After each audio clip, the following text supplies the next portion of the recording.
Hello, welcome back. I have a question this week that is super fascinating to me. It's all about getting stuck. And so I'm going to read it to you here. Hi Gemma, welcome back and congrats on your baby. Thank you so much. I'm glad you're back and I have a question for you. I keep getting stuck. I start to make really good progress and I get moving towards the goal I set for myself, then something happens. I lose all my momentum, I get stuck again, and I feel like if I knew what was getting me stuck, I could work through it, but I don't know what it is. Thanks for all your help. Glad you're back. B. Thank you so much, B. Okay, so to answer your question, typically there are three categories of things that get us stuck. So the first one is primary gain. So primary gain is an internal feeling. It's an internal motivation to stay stuck. And so let's take weight loss, for example. So let's say that you're trying to lose weight, and yet when you get to a certain point, you either get stuck or you slip back into your old habits and then you go back into your old weight. And the reason that happens for primary gain is because at some level your mind may feel comfortable with your heavier weight.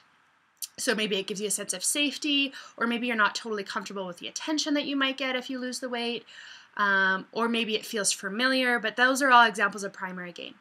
Now, secondary gain, this is all about external motivation to hold on to the weight. So this is usually things like money or some type of object or something in your environment. So an example for weight loss might be that maybe money is tight and you know that if you lose weight, your clothes aren't going to fit anymore and you're going to have to go and buy a whole new wardrobe. So now consciously that may be really exciting and you may really want that, but subconsciously your mind may feel like you can't really afford it. And so it's safer not to lose the weight because you can't afford to buy the new clothes, so you might as well just hold on to the weight. So that's an example of secondary gain. Now the last one is kind of tricky and it's called tertiary gain. And it's all about a third party benefiting from keeping you stuck. So we'll keep with the weight loss theme, and an example might be, let's say that you tell your husband that you're going to lose some weight, and then all of a sudden he starts bringing home ice cream, and you're like, what the heck is going on? What can sometimes happen is that the third party benefits from you staying the same. And so maybe he has his own issues. Maybe he's a little bit insecure that if you lose all this weight, maybe you're not going to be as attracted to him. Or maybe you're going to get more attention and he's not super comfortable with that. So that's an example of tertiary gain that can get us stuck.